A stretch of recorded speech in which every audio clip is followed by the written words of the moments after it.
16 na taon pagkatapos ng pagkamatay ni Emperor Marcus Aurelius, ang Roma ay pinamamahalaan ng mga tiwaling kambal na emperador na sina Geta at Caracalla. Ang pangarap ni Aurelius na isang perpektong Roma ay bumagsak dahil ang pagsalakay ng kambal ay kumakalat sa imperyo at dahan-dahan itong bumabagsak, kaya't ang pagbagsak ng dakilang lungsod ay hindi maiiwasan. Sa North Africa na kaharian ng Numidia, si Hanno ay namumuhay ng tahimik kasama ang kanyang asawang si Arishat. Gayunpaman, naputol ang kapayapaan ng ipahayag ng malakas na ingay ang pagsalakay ng hukbong Romano.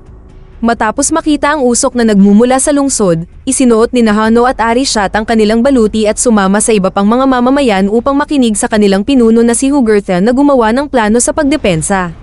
Bago umalis para sa labanan, nagpalitan ng mga singsing sina Hanno at Arishat at nangakong babantayan ng isa't isa. Ang mag-asawa ay sumali sa koponan sa pader at nagbigay ng inspirasyon si Hanno. Di nagtagal, lumitaw sa baybayin ng mga barkong Romano na pinamumunuan ni General Acacius, kaya nagpaputok ang mga Numidians gamit ang kanilang mga tirador at pana. Ang mga barko ay nagkaroon ng matinding pinsala, gayunpaman ay inutusan ni Acacius ang kanyang mga tauhan na patuloy na gumalaw habang sila ay gumaganti gamit ang kanilang mga tirador at mamamana. Kumalat ang apoy sa magkabilang panig at ilang lalaki ang namatay sa loob lamang ng ilang minuto. Nang makarating ang mga barko sa kuta, ibinaba ng hukbong Romano ang ilang mga plataporma at sumalakay. Patuloy na namunguna si Acacius habang pinapatay niya ang mga sundalo gamit ang kanyang espada ng walang awa. Ganon din ang ginawa ni Hanno sa kanyang panig, pinatay ang mga Romano sa kahangahangang bilis. Habang sumusulong ang mga Romano sa kuta gamit ang lakas ng kanilang mga kalasag bilang proteksyon, bumabaril si Arishat ng mga palaso mula sa itaas na nagbibigay ng takip para sa mga mandirigma. Nang makita siya ni Acacius, inutusan niya ang kanyang mga mamamana na magpaputok pabalik at napatay si Arishat. Si Hanno ay nanunood sa takot kung paano nahulog ang kanyang katawan sa dagat at inatake siya ng isang Romano mula sa likuran na nagpabagsak din sa kanya. Habang walang malay, pinapanood ni Hanno ang mythical ferryman na dinadala si Arishat sa kabilang buhay. Sinubukan niyang sundan siya habang desperadong isinisigaw ang pangalan nito, ngunit sa sandaling iyon ay napunta siya sa ibabaw at nagising siya. Sa malapit ay natagpuan niya ang bangkay ng kanyang asawa, kaya umiyak siya habang kinukuha niya ang palaso sa dibdib nito bago siya nahuli ng mga Romano. Pagkatapos, inangkin ni Acacius ang lungsod para sa Roma habang sinusunog ng kanyang mga tauhan ang mga bangkay. Ang lahat ng mga mamamayan kabilang si Hanno ay tinatakan ng nakakapasong bakal sa kanilang mga katawan na minarkahan sila bilang mga alipin. Sunod, ang mga alipin ay ipinadala sa Roma sa pamamagitan ng mga barko. Habang nasa biyahe, napansin ni Hanno na may malubhang sugat si Jugurtha at tinulungan siyang balutin ito. Iniisip ni Jugurtha na wala na siyang maraming oras at naalala ang araw na natagpuan niya si Hanno bilang isang nawawalang bata sa disyerto. Nag-trigger ito ng isang alaala sa isip ni Hanno. Siya ay isang bata na naninirahan sa isang mabuting pamilya, ngunit pinaalis siya ng kanyang ina nang salakayin ng mga Romano ang kanyang tahanan. Nang maglaon, dumating ang mga barko sa Astia, ang daungan ng Roma. Si Acacius ay tinanggap bilang isang bayani at ang kambal ng mga emperador ay kinoronahan siya ng mga laurel. Humingi siya ng pahinga mula sa digmaan upang makasama ang kanyang asawa, ngunit ibinalita ng kambal na susunod na sasalakayin nila ang Persia at India. Dinala ang mga alipin sa Antium sa labas ng Roma, kung saan pinangangasiwaan ni Macrines ang pagsasanay ng gladiator. Si Jugurtha, Hanno, at ilang iba pang mga alipin ay pinakawalan sa isang practice arena, kung saan dapat nilang labanan ng isang grupo ng mga ligaw na babon. Binaril ng mga nakatagong sundalo ang mga babon para maging mas marahas ang mga ito at hindi nagtagal ay nilusob ng mga halimaw na ito ang mga alipin upang patayin sila gamit ang kanilang mga ngipin. Tumangging lumaban si Jugurtha at lumuhod siya habang hinihintay ang katapusan. Gusto siyang iligtas ni Hanno mula sa mga nilalang, ngunit huli na at namatay si Jugurtha. Nang atakihin ng babon si Hanno, pinigilan niya ito sa pamamagitan ng paglalagay ng kanyang kadena sa bibig nito at pagkagat sa binti nito. Pagkatapos ay sinakal niya ang babon hanggang sa mamatay gamit ang kanyang kadena, na nagpabilib kay Macrines hanggang sa puntong napagpasyahan niyang bilhin si Hanno. Pagkatapos, ipinadala si Hanno at ang kanyang mga kaibigan sa barracks kasama ang iba pang mga alipin ni Macrines, na kinukutya si Hanno sa pamamagitan ng paggawa ng mga ingay ng babon. Nang makakain ang mga alipin, dinala sila kay Macrines para hatulan niya ang mga recruit. Tumangging magsalita si Hanno kaya inutusan ni Macrines ang gladiator trainer na si Vigo na labanan siya. Sa una, Mukhang nahihirapan si Hano, ngunit hindi nagtagal ay nakabawi siya at lumaban ng may kahangahangang kakayahan upang talunin si Vigo. Pagkatapos ay ipinadala si Hano sa pribadong silid, kung saan ipinaliwanag ni Macrines na pinipili niya ang mga gladiator para sa kanilang matinding galit at marami nito si Hano.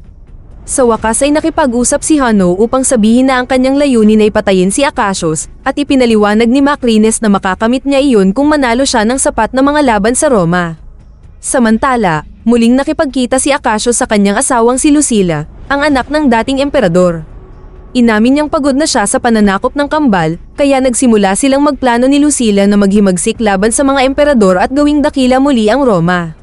Maya-maya ay dinala ni Macrines si Hano sa isang party sa lungsod na idinaos ni Senator Throax. Si Hano at ang isa sa mga alipin ni Throax ay pinili na lumaban gamit ang mga espada hanggang kamatayan sa harap ng mga emperador. Noong una, tumanggi si Hano na patayin at inaatake ang lalaki gamit ang mga kasangkapan at anumang bagay na makikita niya sa paligid, ngunit tumanggi ang lalaki na sumuko kaya walang pagpipilian si Hano kundi saksakin siya ng espada. Si Geta ay labis na humanga at tinanong si Hano kung saan siya nanggaling, ngunit sumagot si Hano sa pamamagitan ng isang sipi tungkol sa impyerno mula sa Virgil's The Aeneid. Sa kabutihang palad, natuwa ang mga emperador sa tula at inaasahan nilang makita si Hano sa arena. Pagkatapos ng party, pinagalitan ni Macrines si Hano dahil sa pagiging bastos sa harap ng mga emperador at nagtanong kung saan niya natutunan ang mga ganoong salita. Sinabi ni Hano na ang kanyang lungsod ay may isang bilanggo na Romano at natutunan niya ang ilang mga kwento mula sa kanya, ngunit hindi siya pinaniwalaan ni Macrines.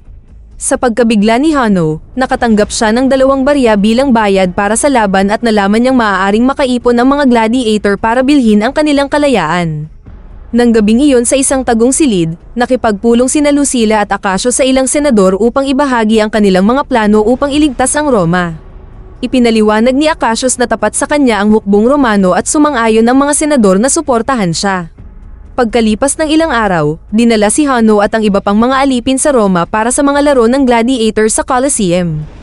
Humanga sila sa arkitektura at mga estatwa, ngunit napansin din nila ang lahat ng mahihirap na tao sa mga lansangan. Nakipagkita si Macrines kay Throax at nagkasundo silang doblehin ang kanilang mga taya. Sa Colosseum, tinanggap ng mga emperador sina Acacius at Lucilla sa mga pangunahing upuan at isinisigaw ng mga tao ang pangalan ng general. Pagkatapos ng ilang salita mula kay Acacius, pumasok ang mga alipin sa arena, at dumating ang kampyon ng gladiator na si Glycio na nakasakay sa isang rhino. Si Hano ay kumikilos bilang leader ng grupo at gumagawa ng diskarte para makaiwas sa mga pag-atake ng rhino. Sa una, maayos ito ngunit hindi nagtagal ay bumagsak ang isang alipin. Ang sugat ay nagpapabagal sa kanyang pagtakbo, kaya madaling nahuli siya ni Glycio gamit ang ilang bola at pinatay siya ng rhino gamit ang sungay nito. Pagkatapos ay pinahira ni Hano ang kanyang mga kamay, na nagpaalala kay Lucilla sa kanyang dating kasintahan na si Maximus, ang bida ng unang pelikula. Nagtapon din siya ng kaunting dumi sa rhino upang lumikha ng distraction at tumalon upang umiwas, na naging sanhi ng pagbangga ng halimaw sa dingding. Nahulog si Glycio sa rhino at nasugatan, ngunit nakakagalaw pa rin siya at inatake si Hano. Habang nag-aaway ang mga lalaki, naalala ni Geta ang sipi na ibinahagi ni Hano sa party at itinuring ito ni Lucilla bilang isa pang pahiwatig. Patuloy na naglalaban sina Hano at Glycio gamit ang anumang armas na makukuha nila sa paligid ng arena. Nang mapatumba ni Glycio si Hano, pinili ni Caracalla ang pagdanak ng dugo, ngunit humingi ng awa si Lucilla. Nag-thumbs up si Geta para iligtas si Hano, ngunit ayaw niya Hano na kaawaan siya ng mga Romano at nagsimulang makipaglaban muli. Sa ilang galaw lang, nagawa niyang saksakin si Glycio at ang mga tao ay sumisigaw ng salitang, patayin. Sa pagkakataong ito ay ibinaba ni Geta ang kanyang hinlalaki at pinugutan ni Hano ng 2 espada si Glycio. Ngayon ang karamihan at maging ang iba pang mga alipin ay sumisigaw ng pangalan ni Hano. Sa silid ng mga gladiator, ginagamot ni Dr. Ravi ang mga sugat ni Hano. Pagkatapos ng laban, pumunta si Lucilla sa kanyang pribadong kwarto at pinagsama-sama ang mga palatandaan na nakikita niya ngayon. Ang sipi at ang paggamit ng buhangin ay nagpapatunay na si Hano ay si Lucius, ang anak niya kay Maximus. Noong bata pa si Lucius, siya lang ang legal na tagapagmana ng trono, kaya pinaalis siya ni Lucilla para iligtas siya sa mga taong gustong pumatay sa kanya para sa kapangyarihan. Umiiyak si Lucilla nang mapagtantong bumalik ang kanyang pinakamamahal na anak at inanyayahan si Macrines na kumain. Sinubukan niyang maging casual habang nagtatanong tungkol sa kanyang mga alipin, ngunit masasabi ni Macrines na may itinatago siya. Nang maglaon ay nagtanong si Macrines sa paligid at nalaman na si Lucila ay may isang anak na lalaki na nawala. Sinasabi ng mga usap-usapan na ang yumaong asawa ni Lucila ay hindi ama ng bata dahil mas gusto niyang kasama ang mga lalaki. Ang impormasyong ito ay tumulong kay Macrines na simulan na makabuo ng malinaw na conclusion. Sa gabi, tumakas si Lucila sa pamamagitan ng nakatagong lagusan at nakipagkita sa kaibigang senador na lihim na nagpapasok sa kanya sa selda ng mga gladiator. Ipinahayag ni Hanno na naaalala niya siya at ang kanyang tunay na pangalan, ngunit sinabi niyang patay na si Lucius at si Hanno na lang siya ngayon. Sinubukan ni Lucila na ipaliwanag ang sarili, gayunpaman, galit na sinigawan siya ni Hanno at pinalayas siya. Sa pag-uwi ni Lucila, sinabi niya kay Acacius na buhay ang kanyang anak at humingi ng tulong sa kanya na narinig ng isang katulong.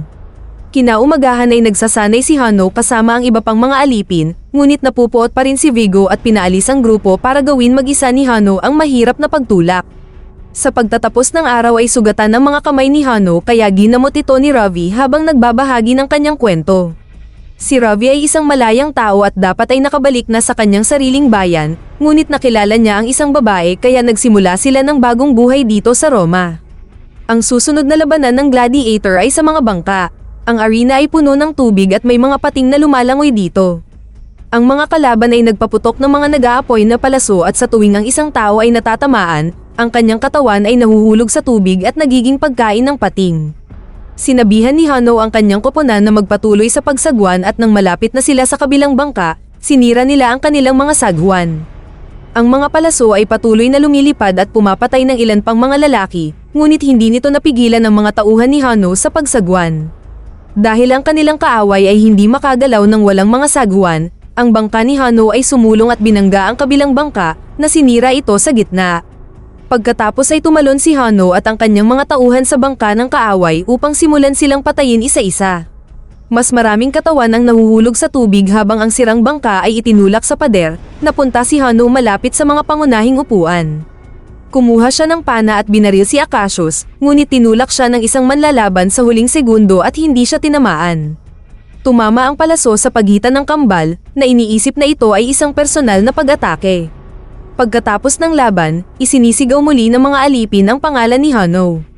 Dumating si Vigo upang pagalitan si Hanno para sa kanyang ginawa, ngunit sinabi ni Hanno na dapat matuwa si Vigo na ang palaso ay hindi para sa kanya. Samantala, ibinahagi ng kasambahay ni Lucila ang lahat ng sikreto kay Froax. Nang maglaon ay dumating si Macrines sa tahanan ni Froax upang kunin ang lahat ng pera mula sa kanilang mga taya, binigyang diin na ito ang kanyang bahay ngayon. Sa halip na pera, binayaran siya ni Froax ng mga sikreto, pinaplano ng mga rebelde na tanggalin sa trono ang kambal, gayunpaman, naantala ang planong iyon hanggang sa mailigtas ang isang gladiator mula sa arena. Nang gabing iyon, sinundo ng mga sundalo ng palasyo si Lucila sa kanyang tahanan. Sa silid ng mga gladiator, si Acacius at ang kanyang mga tauhan ay palihim na pumasok upang iligtas si Hanno. Gayunpaman, naghihintay na ang mga sundalo ng mga emperador na mabilis na binaril ang mga lalaki gamit ang mga palaso bago hinuli si Acacius. Ang mag-asawa ay dinala upang makita ang kambal at pinagalitan sila ni Geta dahil sa kanilang pagtataksil, para lamang pagtawanan siya ni Acacius. Ikinagalit ito ni Caracalla, na humawak ng espada at sinubukang patayin si Acacius. Agad siyang pinigilan ni Geta, sinabing ang parusa ay dapat na pampubliko. Matapos dalhin ang mag-asawa sa isang selda, iginiit ni Macrines na ang pagpapako sa krus ay para sa mga magnanakaw at si Acacius ay isang bayani. Kaya kung nais ng mga emperador na manatili sa mabuting panig ng mga mamamayan, ang pagpapadala kay Acacius sa arena ay mas mabuting ideya. Kinabukasan ay ipinakita ni Ravi kay Hanno ang dambana ng mga kampyon ng gladiator at napansin ni Hanno na ang pangalan ni Maximus ay inalis. Ngunit sa libingan ni Maximus, ang kanyang baluti at mga espada ay pinananatiling maayos. Sa dingding, binasa ni Hanno ang sulat na, ang lahat ng ginagawa mo ay maaaring makaapekto sa buong salinlahi, sa mabuti o masama. Para sa susunod na laban ng gladiator, pinoprotektahan ng mga dagdag na sundalo ang mga pangunahing upuan at si Lucila ay nakagapos. Si Acacius ang unang gladiator at dapat siyang lumaban sa mga sundalo ng Praetorian Guard. Ang pagkakaroon ng napakaraming kalaban ay hindi madali at si Acacius ay nasugatan ng ilang beses, ngunit siya ay isang napakahusay na mandirigma at nagawang patayin ang bawat sundalo gamit ang kanyang espada. Sunod na pinalabas si Hano at nagsimulang makipaglaban kay Akasios, kaya hindi alam ng karamihan kung sino ang dapat i-cheer. Ang parehong mga lalaki ay mahusay na mandirigma at ang labanan ay nagpatuloy ng ilang sandali nang walang mga palatandaan ng pagtatapos sa lalong madaling panahon.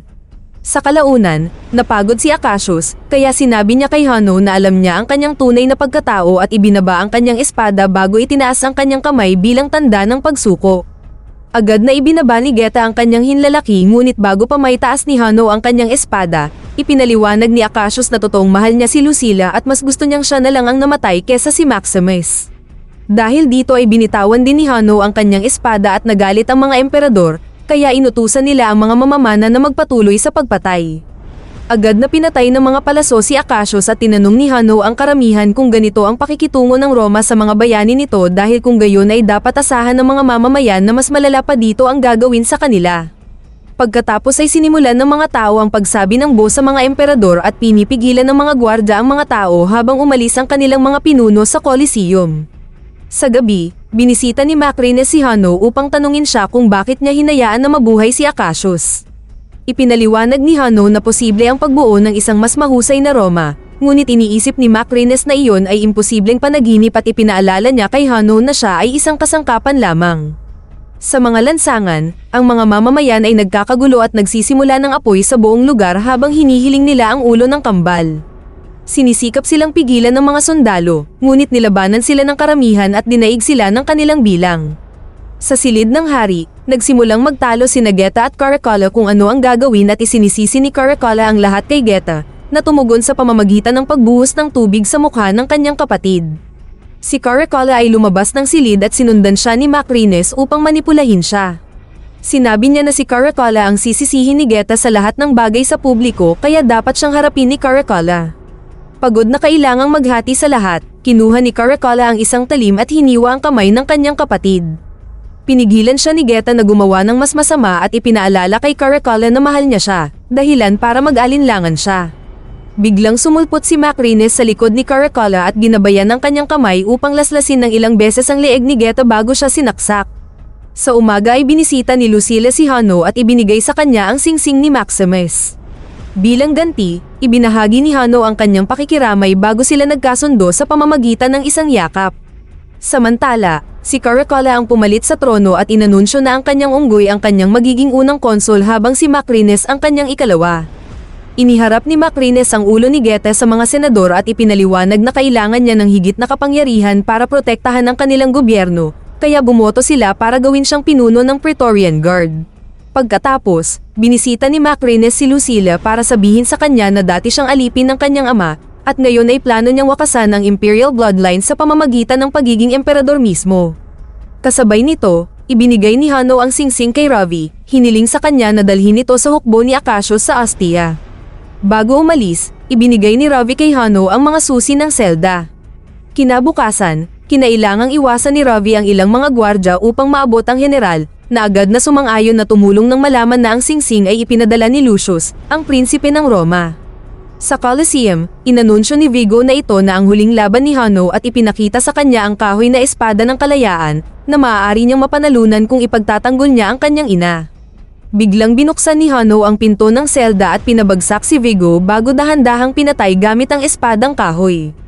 Ang iba pang mga alipin ay lumabas din sa kanilang mga selda at mabilis na pinatay ang lahat ng mga gwardya na sumusubok na pigilan sila. Habang binubuksan ng mga alipin ang daan, pumunta si Hano sa libingan ng kanyang ama upang kunin ang kanyang espada at baluti. Nasa kanya pa rin ang palaso na pumatay kay Arishat at sinabihan itong hintayin siya. Pagkatapos, nagbigay ng inspirasyon si Hano sa mga alipin na lahat ay sumang-ayon na ipaglaban ang kanilang kalayaan. Pagkatapos ay pumasok siya sa arena at nakitang nakatali si Lucilla sa isang poste na napapaligiran ng mga rebelde ng senador habang binibigkas ng mga tao ang kanyang pangalan. Pumasok din ang mga maharlikang sundalo sa arena at nagbuo ang mga tao sa kanila, ngunit bago sila makaatake, sumugod ang mga alipin upang tulungan si Hano na lumaban ng may patas na bilang. Habang nagpapatuloy ang isang matinding labanan, nasa sabik si Caracalla, ngunit nadismaya si Macrines at sinabihan ng isang commander na tawagin ang mga kabalyerya. Gayunpaman, hindi ito magagawa dahil pinoprotektahan ng mga kabalyerya ang lungsod dahil ang dating hukbo ni Acacius ay darating mula sa Astia upang sumalakay. Nagawa pa rin nilang iligtas ang ilang mga sundalo na hindi nagtagal ay pumasok sa arena at nagsimulang patayin ang parehong mga alipin at senador ng walang awa. Nataranta ang mga tao at bumaril ng palaso ang isang gwardya na ikinamatay ng isang manunood. Ito na ang huling sagupaan at ngayon ay nagsimulang magkagulo ang karamihan. Itinulak ang mga sundalo mula sa mga pader ngunit nawalan din ng mas maraming sibilyan sa proseso. Habang ang lahat ay distracted, ginamit ni Macrines ang pagkakataong patayin si Caracola sa pamamagitan ng pagpasok ng bodkin sa kanyang tainga. Sa arena, sapat na ang mga sundalong napatay upang magkaroon ng pagkakataon at sinubukan ni Hanno na iligtas ang kanyang ina. Sa sandaling iyon, nagpaputok si Macrines ng palaso na tumago sa puso ni Lucilla, kaya ibinigay niya kay Hanno ang kanyang huling mga salita ng paghihikayat bago mamatay. Pagkatapos, umalis si Macrines sakay ng isang kabayo upang sumama sa hukbo sa mga tarangkahan, kaya nagnakaw si Hanno ng kabayo upang sundan siya. Makalipas ang ilang minuto, sinalubong ng Praetorian Guard ang hukbo ni Acacius na pinamumunuan ni Ravi sa labas ng lungsod. Lumitaw si Hanno sa harap ni Macrines at ipinakilala ang kanyang sarili bilang si Lucius, ang tunay na tagapagmana ng trono. Hinarap niya si Macrines para itapon siya sa kanyang kabayo at nagsimulang maglaban ang mga lalaki gamit ang kanilang mga espada. Si Macrines ay lumitaw na isang nakakatakot na kalaban na nagawang putulin ang espada ni Hanno at naghagis ng dumi sa kanyang mukha upang hindi makakita ng maayos. Pagkatapos ay itinulak ni Macrines si Hanno sa ilog at sinimulan siyang saksakin, ngunit ang espada ay patuloy na tumatalbog sa baluti. Muling nakita ni Hanno ang kanyang sarili sa kabilang buhay at naalala ang mga huling salita ng kanyang ina bago muling lumitaw ng nanumbalik na lakas. Sinuntok niya si Macrines bago kinuha ang kanyang espada upang putulin ang kanyang braso, na sinundan ng isang paglaslas sa kanyang tiyan na sa wakas ay pumatay sa kanya. Matapos lumutang ang katawan, ipinaalala ni Hanno sa mga hukbo ang pangarap ng kanyang lolo tungkol sa perpektong Roma. Ang lahat ng mga sundalo ay sumisigaw upang ipakita ang kanilang suporta at sumang-ayon na huwag nang lumaban. Nang gabing iyon, pumunta si Lucius sa arena at hinawakan ang dugo ni Lucilla bago hinawakan ang pangalan ng kanyang ama. Dito na nagtatapos ang ating kwento. Sana ay nagustuhan nyo. Mag-subscribe na kung hindi ka pa nakasubscribe, pindutin na rin ang notification bell at like button upang matulungan ang channel, at mag-iwan na rin ng komento. Maraming salamat sa panonood.